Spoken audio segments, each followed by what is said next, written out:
എന്താ നിങ്ങൾക്ക് സംഭവിച്ചേ? ഞാൻ പറയുന്നത് കേൾക്കുന്നുണ്ടോ? എന്താ സംഭവിച്ചേന്ന്? ഓ, സംഭവിച്ചത് ഇപ്പൊ എന്തോ പറയാനാ ഡോക്ടറെ. ഇയാള് ചാവാനായിട്ട് കടലിലോട്ട് ചാടി. കടലമ്മയ്ക്ക് തീരെ ഇഷ്ടപ്പെട്ടില്ല. എടുത്ത് നേരെ ഞങ്ങളുടെ വലയിലോട്ട് അങ്ങിട്ട് വന്നു. ഓ, അത് ശരി. അപ്പൊ സൂയിസൈഡ് അറ്റംപ്റ്റ് ആയിരുന്നു അല്ലേ? എന്തിനാ നിങ്ങൾ സൂയിസൈഡ് ചെയ്യാൻ നോക്കിയത്? ഇയാക്കടെ പേരെന്താണ്? അതോ വല്ലതും ഓർമ്മയുണ്ടാ? അതോ കടലിൽ ചാടിയപ്പോ ഓർമ്മയും പോയാ? എടാ മകനെ, പേടിക്കണ്ട. നീ ഇപ്പൊ സേഫാണ്. നിന്നെ രക്ഷിച്ചത് ഞങ്ങളാണ്. എൽദോസെ, ഇങ്ങനെ കിടന്ന് ബഹളം വെക്കാതെ. സംഭവിച്ച എന്താന്ന് അയാളൊന്ന് റിയലൈസ് ചെയ്യട്ടെ. തൽക്കാലം പോലീസിനെ ഇൻഫോം ചെയ്തേ പറ്റൂ. എന്റെ പൊന്നു ഡോക്ടറെ, അതിന്റെ വല്ല ആവശ്യമുണ്ടോ? ഒന്നുമില്ലെങ്കിലും നമ്മളൊക്കെ പരിചയക്കാരല്ലേ. പരിചയവും ബന്ധമൊന്നും ഇതിൽ നോക്കേണ്ട കാര്യമില്ല. ഒരു സൂയിസൈഡ് അറ്റംപ്റ്റ് കേസ് വന്നാ അത് പോലീസിനെ അറിയിച്ചിരിക്കണം.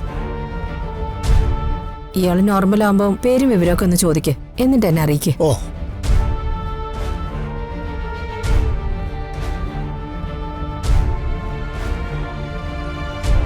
എന്റെ പൊന്ന് ചങ്ങാതി, ഇയാളുടെ പേരെന്താണ്? ഫോൺ നമ്പർ പറഞ്ഞാലും മതി. ഇയാള് ഊമയാണെന്ന് തോന്നുന്നു.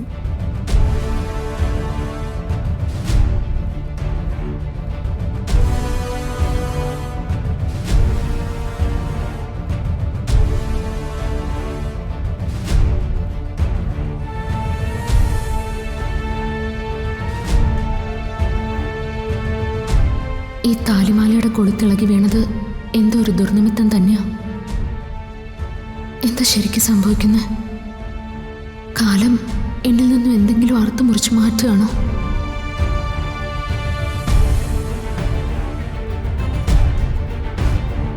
അധികകാലം ഈ സമൃദ്ധിയുടെ വേഷം കെട്ടാൻ ഇനി എനിക്കാവില്ല.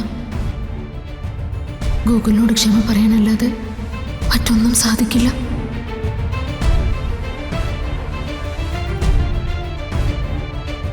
വർഷത്തെ ഈ വീട്ടിലെ ഓർമ്മകളേക്കാൾ എൻ്റെ മനസ്സിൻ്റെയും ശരീരത്തിൻ്റെയും ഓരോ അണുവിലും തുടിച്ചു നിൽക്കുന്നത് എൻ്റെ സച്ചേട്ടൻ്റെ ഓർമ്മകളാ. അധികം താമസിയാതെ എല്ലാവരെയും എല്ലാം ബോധ്യപ്പെടുത്തി തിരിച്ചു പോയേ പറ്റൂ.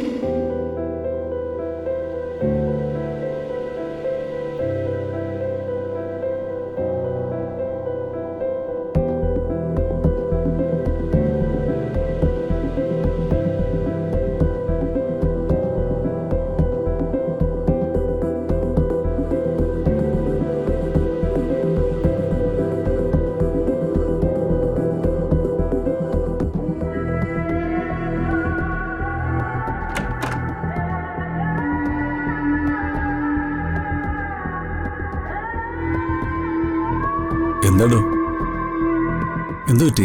താനിതിൽ ഉറങ്ങിയില്ലേ? എന്താന്നറിയില്ല, ഉറക്കം വന്നില്ല, ഒരു പരവേശം. ഹോസ്പിറ്റലിൽ വല്ലതും പോണോ?